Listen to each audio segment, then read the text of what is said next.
for your love for the people of Niger Delta, and also thank my distinguished colleagues for their love for the people of Niger Delta.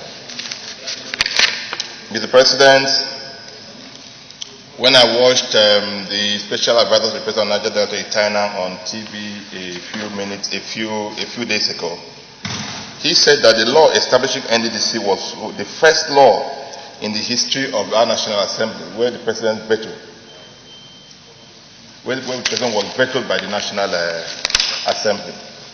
It therefore means that there was a general consensus by the majority of Nigerians on the need to come to the plight of the people of Niger Delta. And it was based on the basis of that consensus that law was passed by this National Assembly. Mr. President, I believe that Nigeria has been good to the people of Niger Delta. What we are seeing here today is quite sad, and it is a clear reflection of what we call a theater of solitude. This is the inhumanity of Niger Delta to the people of Nigeria. And I believe very strongly, Mr. President, that whether we like it or not, what is happening in NDDC today is a clear reflection of the hatred of man to man. Mr. President, when we were doing the PIB in the last Senate, we divided ourselves into different committees, Mr. President. And we went on a tour and on-the-spot assessment of the state of affairs of the people of these oil-producing communities. Mr. President, some of us were in the waters for close to 3 hours. Marfa and Senator Alashadura and Senator Geshom Bassi.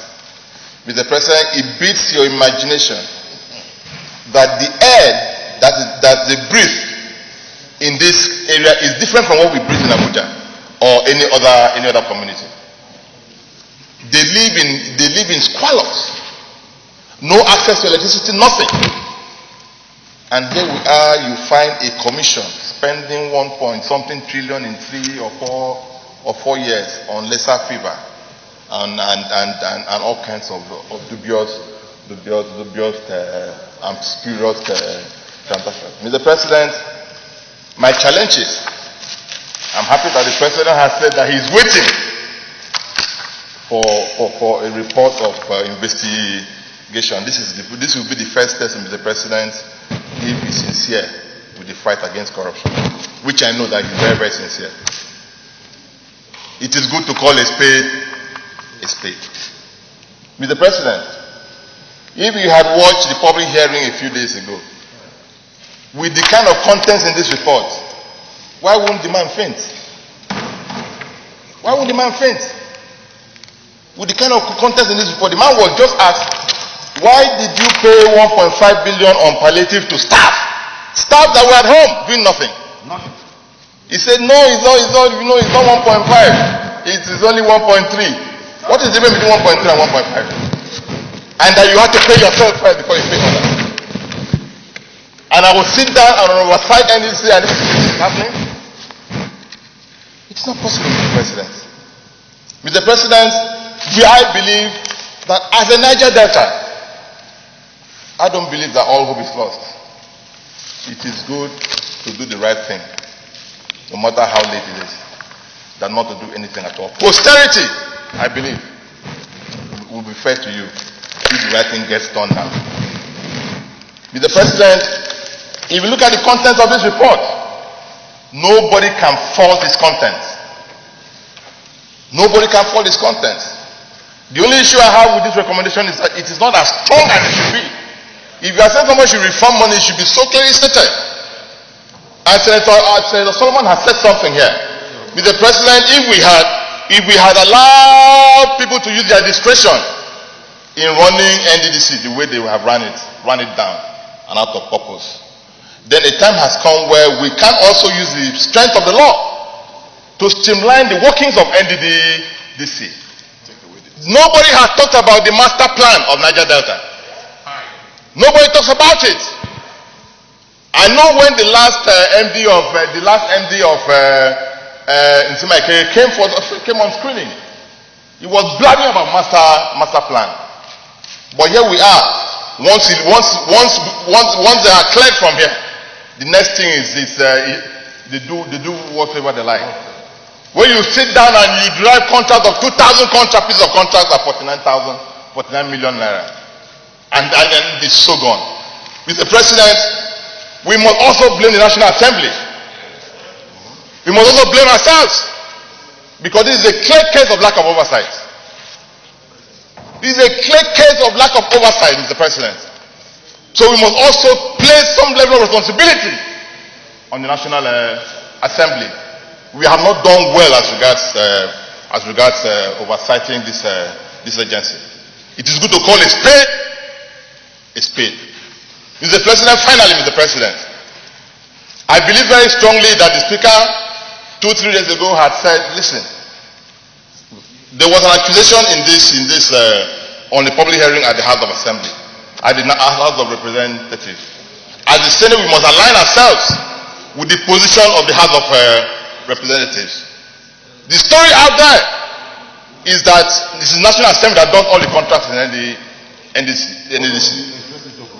The story out there is that we are the one that delays the budget, which is not also true. And what is being revealed here, does it have anything to show that National Assembly is involved in all this?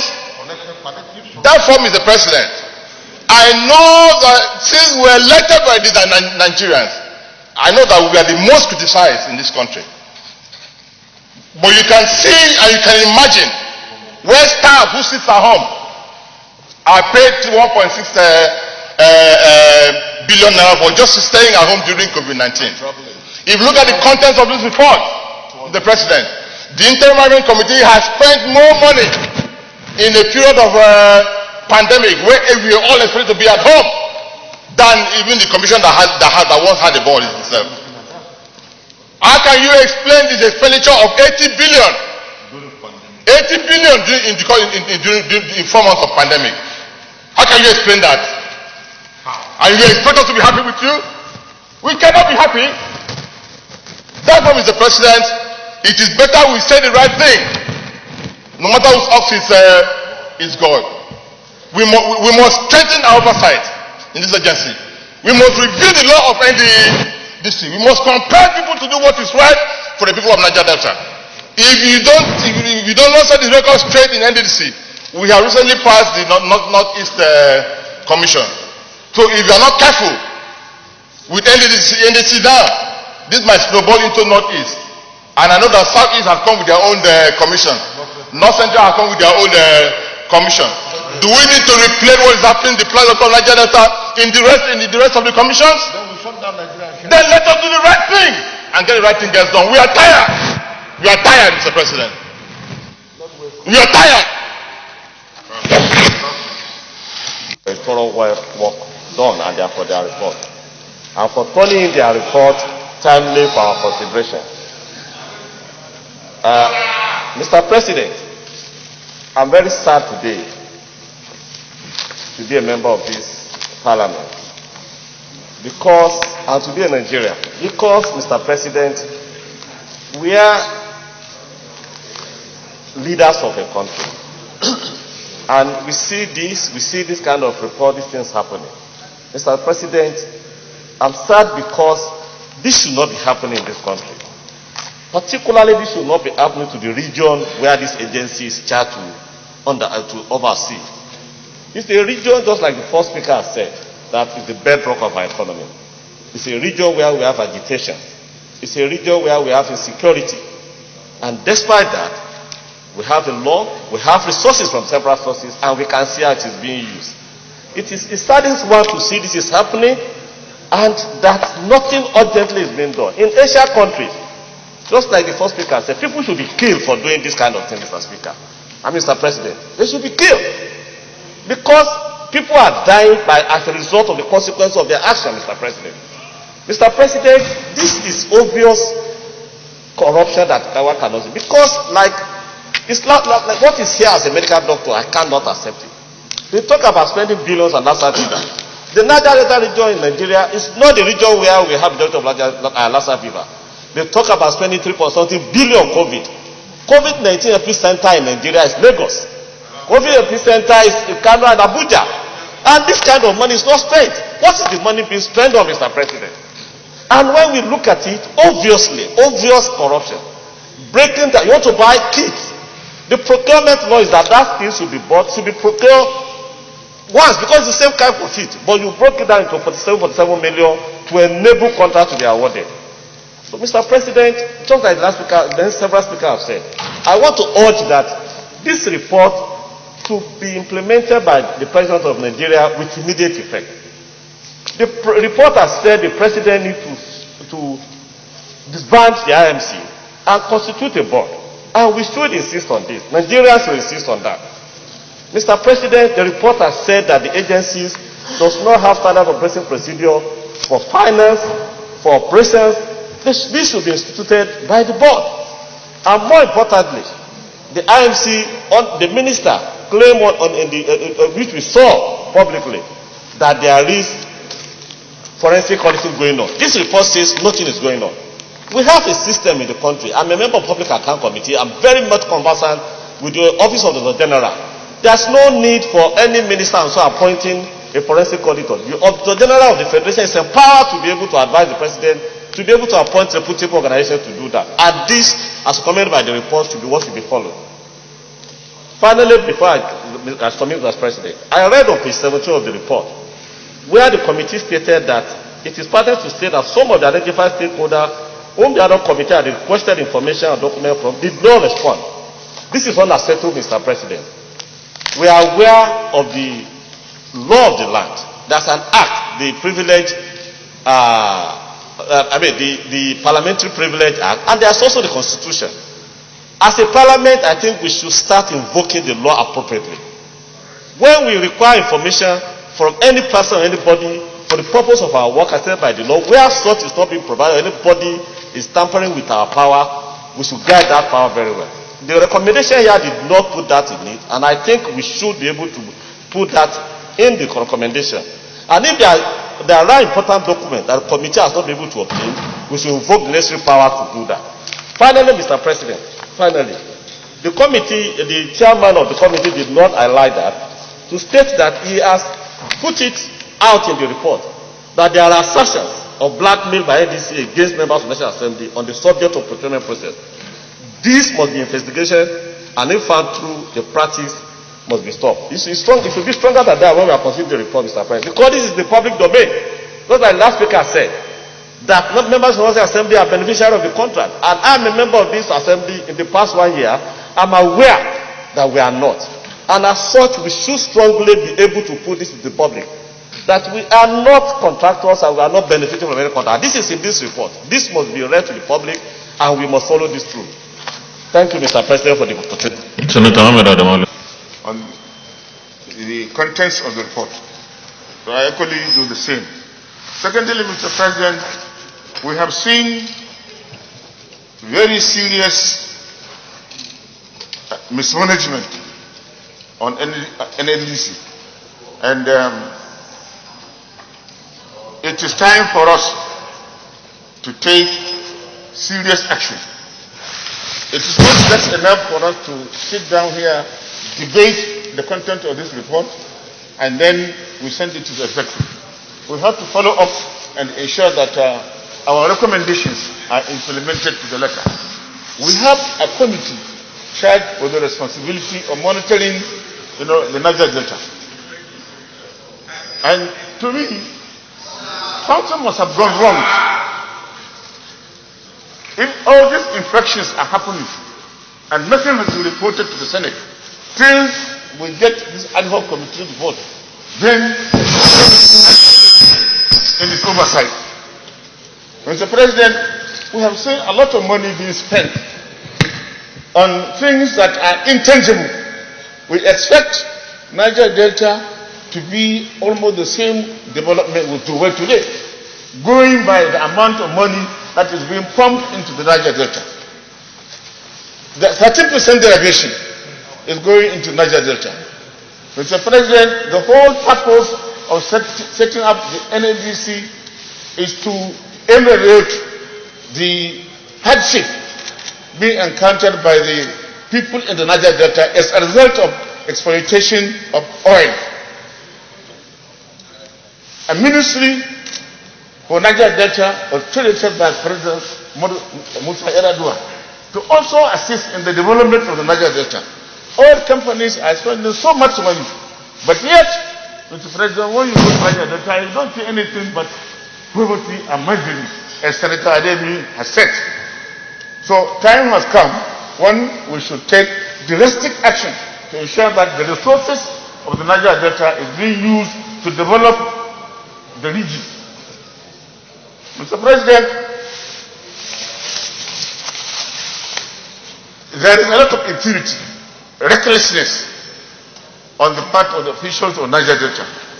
And there is nothing wrong with the law setting up the NDDC. A lot of people have said that we should review the law. I am of the opinion that there is nothing wrong with the law. We are not operating based on the provisions of that law.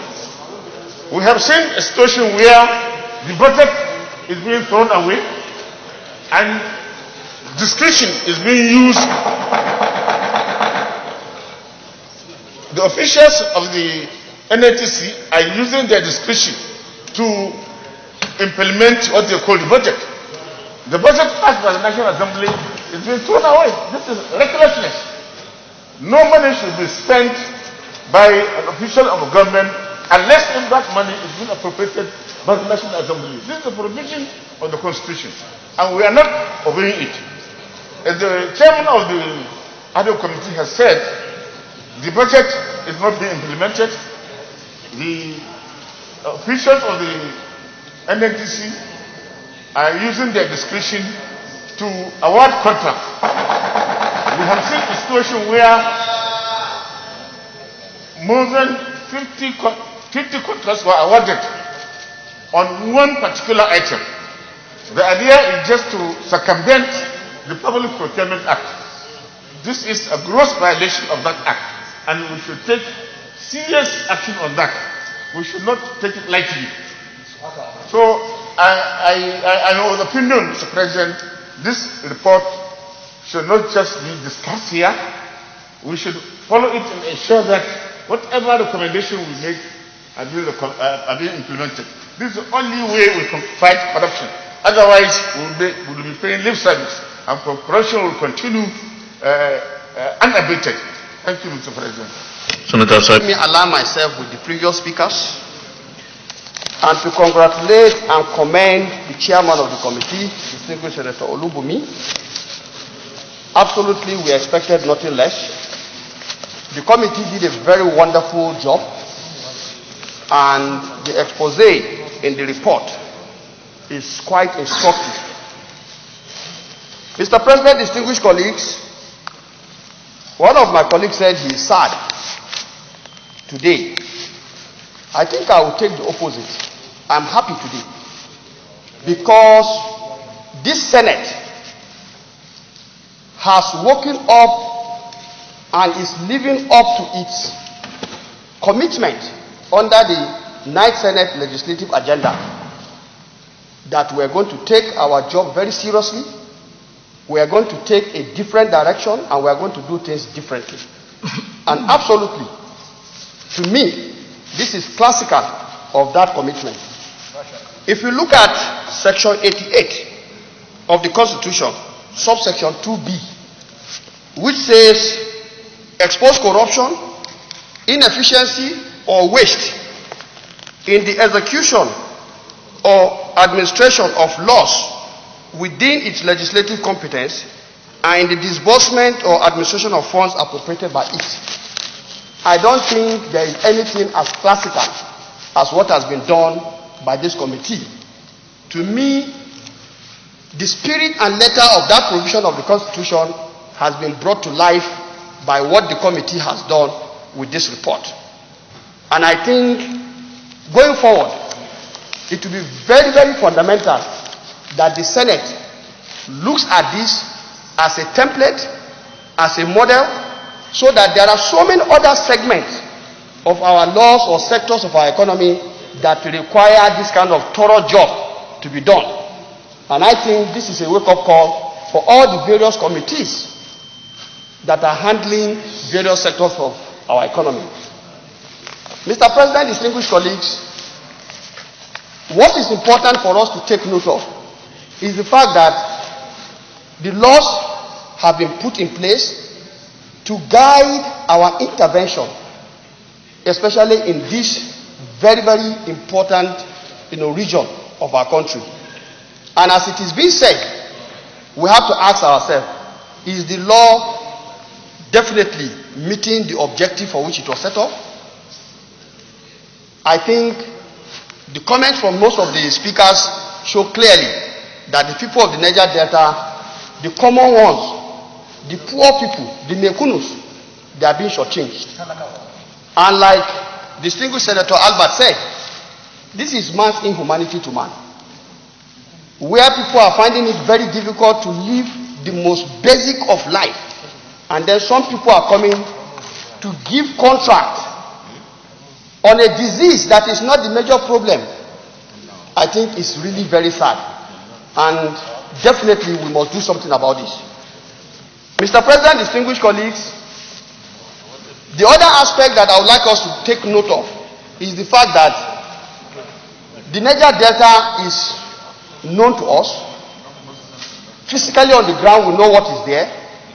And when we say the commission is set up to address the problems in those places, I think the aspect of the master plan is time for us to now come up with it, so that anytime we are talking about the budget, we can see clearly what are the measurable indicators to making a difference in this region. If it is poverty, if we are approving the budget, how much of this poverty index is our intervention going to reduce?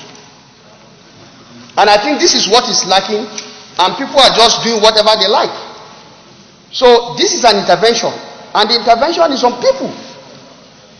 So this report has exposed all of this, and importantly also, Mr. President, distinguished colleagues, the institutional framework, because the institutions are weak. As you can see, the audit is weak, the accounting framework is weak, and it is people who are in that place. So we need to also interrogate and find out, why is it so weak?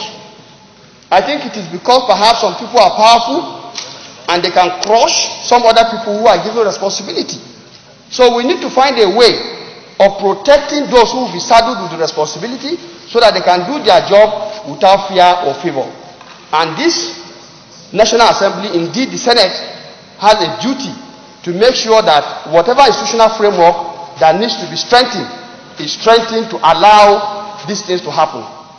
Mr. President, I believe we are on the right track, and with this report, let us conclude, so that at least Nigerians can know that we have done a work, and at the end of the day, this work is not just to do it for the sake of the public display. It is actually to ensure that at the end of the day, when you go to the Niger Delta, by our intervention, you can begin to see the progress that our intervention can bring. Thank you very much for this. Deputy Minority